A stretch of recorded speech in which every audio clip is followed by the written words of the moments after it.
I can't believe it. I can't believe it. I can't believe it. I'm so excited. This is the 50th episode. Wow. In just 20 minutes, season 1 will be in the books. Time to party. Let's go.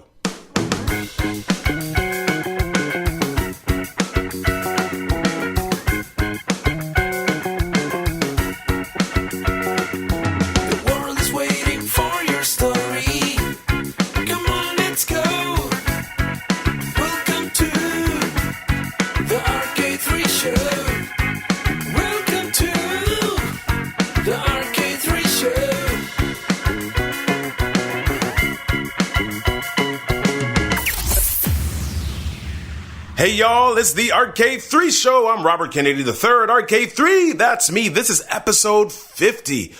Wow, I'm so excited. I don't even know what to do with myself, y'all. I've got to be honest with you. It's crunch time. This is my 4th podcast, and I would say, doggone it, that this has been the most successful one yet. 50 episodes. Wow, I've had some that didn't last more than 30 and some that went up to 40 plus, but 50 is a big deal. It's a huge deal.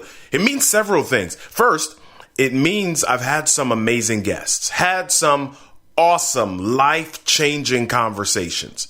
Second, it means that I've had some amazing listeners. I've really appreciated the voicemails, the comments, the reviews from regular listeners like Eric J, Mark B, Diana B, Jeff L, Lawrence E, Rico, Altavis, Rebecca C, and so many more of you. I wish I could say everyone's names just to say thank you. And for security reasons, I'm not saying the last names.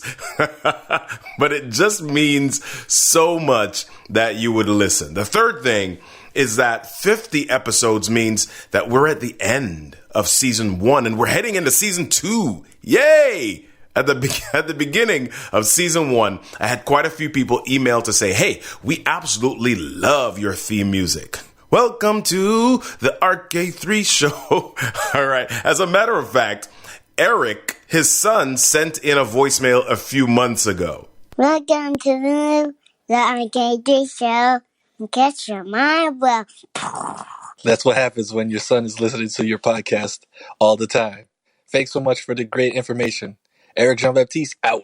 That was so awesome. Well, listen, we're changing the theme music a little bit. We won't get rid of the entire thing, but it's going to be a little bit different for season 2. And I hope you enjoy that one too.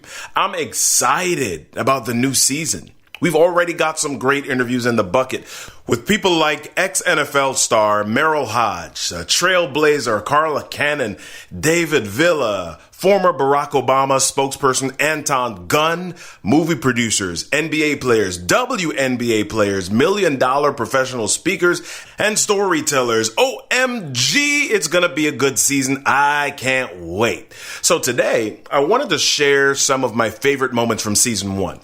Now, we opened the season with speaker, my friend, Pegeen Echevarria, and she dropped some knowledge nuggets on us. But my favorite part was when she came out singing her song. Here's that moment. Pegeen, how are you today? I am so excited. Be feisty, be fearless, be focused, have fun. Yeah. I am so excited, and I love the Ep50. Ooh, be feisty, be fearless, be focused, have fun. So, I got the power. She's got the power. We've got the power. That was great. We went from clearly energetic and extroverted Pegeen to a talk on introverts and why they make great speakers in episode 10. We talked about 5 reasons. Here are a couple. Number 1, some of the most successful people you have ever heard of are introverts. Introversion is not a barrier to success. Albert Einstein, Bill Gates, Marissa Mayer, Warren Buffett, all wildly successful and yet known introverts. Number 2, introverts tend to lead from a place of empathy. The 2014 world champion public speaker, that's Toastmasters. They have a world championship of public speaking. Dhananjaya Hediarachi, he mentions in his interview with Business Insider that introverts tend to not like being the center of attention. However, when they're intentional, they tend to be able to identify with the audience more easily and therefore can come across as more real, authentic, because they're more prone to empathy. I remember doing that episode so well, and I remember the feedback that I got. I got a lot of notes and emails and voicemails just saying, Robert, oh my goodness, thank you so much for sharing that, for doing that, because it really made me feel like I could do this, like I was seen and heard. Thank you. One of my favorite interviews was with Jamie Swindell. He shared so much knowledge about training and corporate training that we had to break it into 2 episodes. He really dove into some of the details, how you can make money as a contract trainer. If you didn't listen to this episode, go back and check out episodes 28 and 29. I believe that you have a gift. I believe each one of your listeners have a gift. And if we were to just operate in that gift, the whole world would be a better place. But what do we normally do? We go after something that can pay us some money. Right. Regardless if it's our gift or not. And we're like, okay, I got to feed my family. So let me just take this job and just work on it for 40 hours a week for 40 years to retire on 40% of what I could not live off at 100%. And I'm never happy the whole time. Wow. The only time I'm happy is when I'm doing some kind of hobby or I'm with my family. But as far as my professional life, I'm not happy. I don't expect to be happy. I'm just going to suffer through it so I can pay the bills. What concrete steps can you give people? So you're saying they should identify a problem. And there's some people that they kind of look around themselves and there's just so much stuff that they become overwhelmed. So just pick one. Just pick one. You're saying just pick one. Just pick one. And if you start building a platform or a speech around it, and then halfway through, you're like, I ain't got nothing else left. I got about 10 minutes of a talk, and I'm exhausted. I don't know what's up. Then that's probably not the one you want to talk about. So when you really pick a problem that's a hot button for you, people won't be able to shut you up about it. Wow, that was an awesome episode. Not only was it motivating, not only was it speaking about personal growth and development, but he really dropped some concrete steps, some things that you can do to not only find the topic and the information that is going to be your heart, your core, but how you can then begin making money, how you can begin creating value for people so that they can improve themselves and maybe begin to make more money themselves. Now, I want to play one more clip for you. This is from episode 24 with Mark Brown. The reason I want to play it again is because it leads right into what I want to talk about next. Mark came to the United States with $40 and a dream. He ended up becoming the #1 speaker in the world after winning the World Championship of Public Speaking. Here he is talking about that.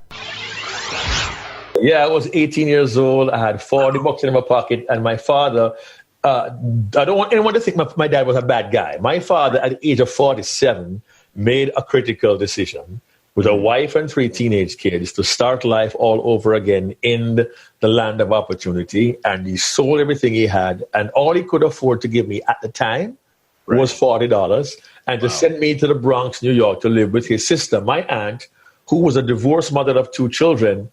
And to show you how family is important, this woman gave me her daughter's twin bed in her small 2-bedroom Bronx apartment. Wow. She and her daughter went to sleep in her bedroom on a mattress and a box spring to give me a chance to start a brand new life in America.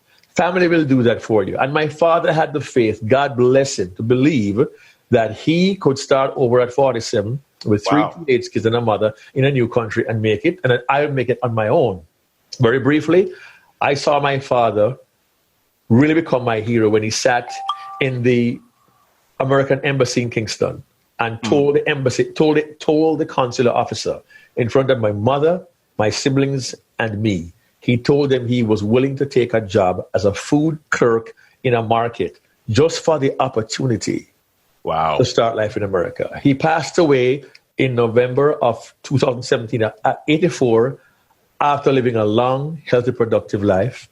My father sent me to New York with $40. I started there. My brother went to Florida later. My sister went to Florida, and she became a bank vice president of marketing of mortgage. My brother became a big wig at the in state of Florida, IT guys. They call him the whiz kid. He retired very soon. And I was a guy I left in New York to do different things. And my background actually is computer programming.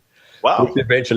Which seems so far disconnected from my current job or my current work, my current mission, which is keynote speaking and also personal coaching and consultation to build other presenters and to build human beings. So, but my dad said he believes I could do it. And I thank God I did not prove him wrong. Wow. I really love that clip because it encapsulates what episode 50 is about for me. Perseverance, sticking to it. I mean, I talk to so many people who say they want to do things and they talk about the dreams that they have. They talk about the goals they have or where they wish they were. But in their quiet space, they know they're nowhere near where they could be. I say they, but if I'm being transparent, and I do aim to be, this is also me. I can do more. I can be better. I can improve. And the biggest factor in all of this is my own willingness to persevere. In fact, Angela Duckworth writes about this in her book, Grit, The Power of Passion and Perseverance. I'll place a link in the show notes for this. But Angela writes this quote in her book. And it says, "When you keep searching for ways to change your situation for the better, you stand a chance of finding them. When you stop searching, assuming they can't be found, you guarantee they won." Wow. This is the essence of any story. Grit, perseverance. Every episode we've had this season, no matter what the title of the episode, has boiled down to the willingness to be uncomfortable, the willingness to go an extra step, the willingness to work when everyone else has accepted what they assume to be the inevitable. We just heard about the passing of NBA great Kobe Bryant. And while it was tragic that he passed away, one of the things that people kept referring to was his insatiable work ethic. Waking up at 3 o'clock in the morning to get ahead and do his workouts and do his exercises. He had an ethic for success, one that hunger that put him ahead of everybody else. And that hunger ended up in him being one of the greatest basketball players that ever lived. Now, what can I say about me? What can you say about you? What work are you putting in? Are you persevering? Are you pushing through the uncomfortable? Are you pushing through the challenge? Are you pushing through the difficult? Grit, perseverance, that's what this is all about. For me, episode 50 represents one more than 49. It represents one more week of growth and learning. And as I mentioned at the beginning, it represents the discovery of conversations and a topic that I love and resonate with so much that I'm willing to take the time to explore different aspects of it. I've had 2 personal development podcasts. I had a leadership podcast and now a podcast on communication, public speaking, and storytelling. Of course, sprinkled with elements of personal development and leadership. And can I tell you all, I love it. Is it easy? Of course not. But I know it has a purpose and brings value to others. What about you? What are you doing right now that you are convinced has purpose? What are you doing that you need to lean into even more? What story do you need to tell that will make a difference to others? I just want to say thank you for hanging out with me for 50 episodes. Thanks for supporting season 1 of the RK3 show. I'm glad to say this ain't all, people. As Teddy Riley used to say, it's not over. The party's not over. The party's not over, y'all. Listen, join me for season 2 as we tell more stories and have more amazing conversations. as we hop into season 2, I want to hear your thoughts and answer your questions. So I still want to encourage you to leave me a voicemail. Go to robertkennedy3.com/voicemail. That's robertkennedy3.com/voicemail. I also want to encourage you to join me in the Speak Right Now community on Facebook. Speak, W-R-I-T-E, Speak Right Now community on Facebook. Hey, listen, how are we going to end this today? The same way that we've ended every other episode. Guess what, everybody? Everything that happens to you in life is your stuff. Your stuff is your story, and your story deserves a stage. I'm Robert Kennedy III, and you have been listening to The RK3 Show.